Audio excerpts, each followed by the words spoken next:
Bonjour, petite vidéo aujourd'hui sur le gluten. En fait, la dernière fois j'ai fait une vidéo avec Alexandre où j'expliquais comment manger sans gluten. Donc là, je vais un peu expliquer le raisonnement, comment j'en suis arrivé là. Voilà, donc bien évidemment, les gens qui sont en bonne santé, qui n'ont pas de problème, qui n'ont pas de problème du tout, en fait, si ça va bien avec eux, qui peuvent manger du pain, des pâtes, bah c'est super, c'est génial. Moi j'en ai mangé énormément toute ma vie, j'adore ça. Sauf que à un moment j'étais un peu fatigué et puis j'arrivais pas non plus au niveau des mes performances au niveau du sport. Et donc du coup j'ai dû me renseigner. Alors, je vais vous montrer quelques livres qui sont intéressants. Alors le premier, alors Jean-Marie Magnienne, Réduire au silence sans maladie avec le régime Seignalais. Donc cet intestin-là, il est fragile, il faut le ménager. Donc la première cause de dégradation de la santé et de l'intestin, c'est le fait de grignoter tout le temps. Voilà.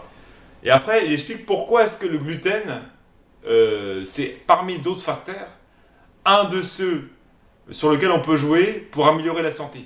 Simplement que les intestins, quand ils sont fragiles, on peut comparer un peu les intestins à une sorte de filtre.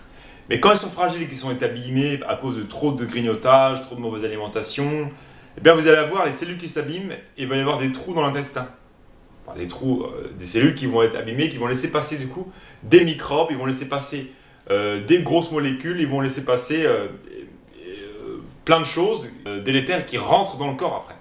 Voilà, donc Seignalais, il a remarqué finalement, il a fait des études sur une trentaine d'années je crois, sur beaucoup de patients qu'il a eu.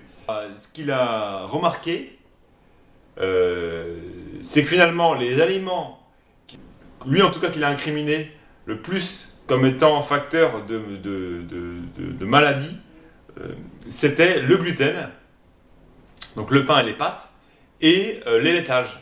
Donc en fait, tout simplement dans son régime, ça consiste à enlever le pain et les pâtes et les laitages.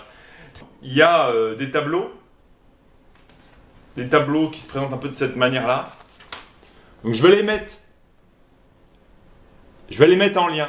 Donc dans ces tableaux-là, c'est super intéressant. Je vais vous lire quelques lignes. Donc là, c'est des statistiques sur le nombre de patients qui ont suivi son régime sans gluten et sans lait sur les années. Donc pour tout ce qui était, par exemple, polyarthrite rhumatoïde, il a suivi par exemple 297 patients. Il y en a 127 où la polyarthrite elle a été réduite à 100%. Et 100 réduite à 90%. Et le nombre de succès, le co-succès, il est de 82%. Voilà. Pour la sclérose en plaques, il a 98% de réussite. Donc des gens qui ont leur sclérose en plaques, qu'ils ont récupéré. Ensuite, vous avez par exemple Alzheimer. Alors Alzheimer a un effet préventif exemplaire parce que sur 2500 patients, il n'a eu aucun cas. Donc normalement, il aurait dû avoir dans les 2500 patients des cas d'Alzheimer. Il n'a aucun cas. Ensuite, sur le diabète de type 2 par exemple, il y a des très bons résultats. Voilà. Donc c'est un livre qui est très intéressant, si vous voulez, vous pouvez vous l'acheter. En même temps, il explique un peu quelle graisse manger. Bien évidemment, la réussite, dans tous les cas, moi c'est ce que je pense, c'est que la réussite de tous ces régimes-là, c'est aussi lié au fait de ne pas grignoter et de ne pas manger trop non plus. Voilà, donc si vous mangez plus de gluten et de lait, mais que vous mangez plein de riz, plein de viande et toute la journée est mal, vous allez quand même avoir des gros problèmes de santé. Donc le facteur numéro 1, c'est quand même le grignotage et le fait de savoir manger avec trop. Maintenant, je vais vous lire un court extrait, donc un livre intéressant aussi, de la naturopathie foudroyée de Robert Masson. Donc c'est un livre vraiment pas mal. C'est pas un livre qui casse la naturopathie.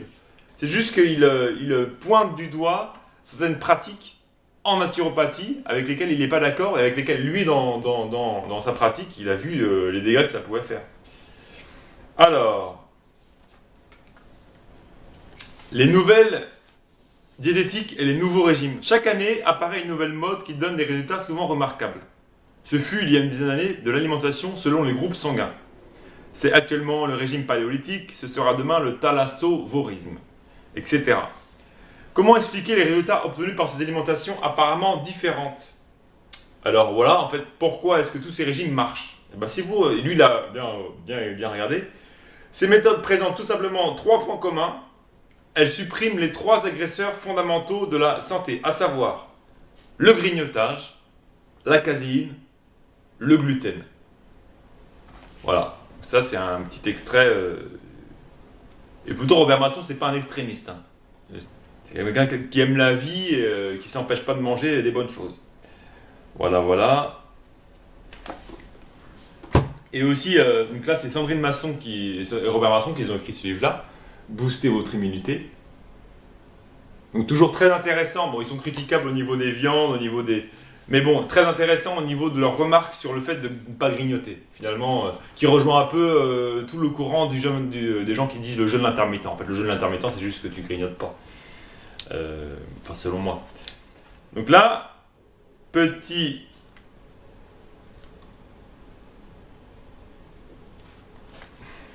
petite intro de Sandrine Masson.